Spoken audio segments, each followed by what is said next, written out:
On the 4th and 5th of April this year in Brussels, in Belgium, in Europe, we will have the 88th Transatlantic Legislative Dialogue. It will be for the first time in the capital of Europe. And the American friends are very excited that they will also be able to be in NATO with us. And we will discuss three most important, I think, today issues. One is definitely Ukraine, also the sanctions related to the war, also the question of the frozen assets. We will also talk about the Ukrainian kids abducted by Russia, and I am sure that we will also spend some time on convincing our American friends that Ukraine is waiting for this support, financial support, and that this is something which is extremely important, and it's better today to support Ukraine than paying much bigger price, also as Americans, in the years to come. The second issue is global security and the role of NATO, and the last issue will be the economic security, to which I think both sides are contributing through the dialogue within the Trade and Technology Council, where we talk also about the non-market economy in the global world and how we can defend Europe and America against this rivalry which is coming from the autocratic authoritarian regimes. This term of European Parliament, which began in 2019, was a very difficult one. I would also say very special. There were so many issues, problems, challenges, risks, threats that we could just welcome them for 20 years and it will not be boring. And we had to address all those things during the last 4-5 years. First of all, we had to rebuild American relations because there was behind us, there was a very difficult period with the previous administration that was very dysfunctional.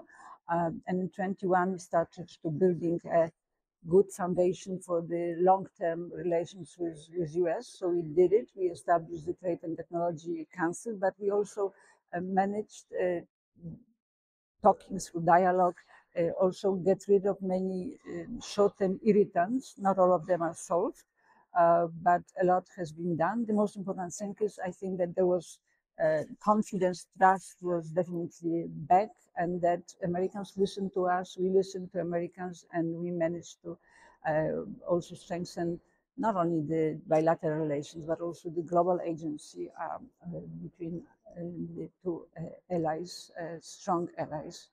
But this last 4 years, it was also pandemic, it was COVID, where both Americans and us had our own problems, but we also worked together. This was also the energy crisis, where today Americans are the biggest exporter of the LNG to Europe. And there was also the problems of fighting with a lot of dependencies on China, on Russia, on other authoritarian also regimes. We managed by working together also reduce those dependencies.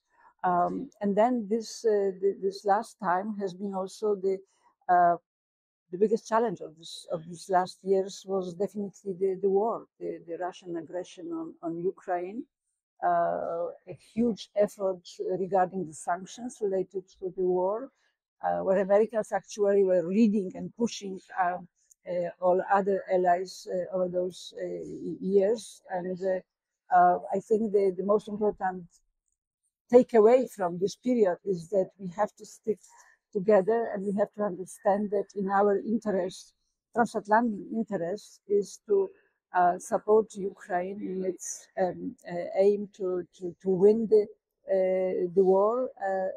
And for that, I think sticking to the commitments to Ukraine is absolutely fundamental. And we are going to discuss it also during this coming meeting with Americans.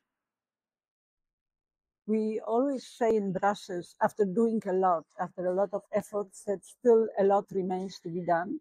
And the years ahead of us, there are years to finish the war, to help Ukraine to come to the victory.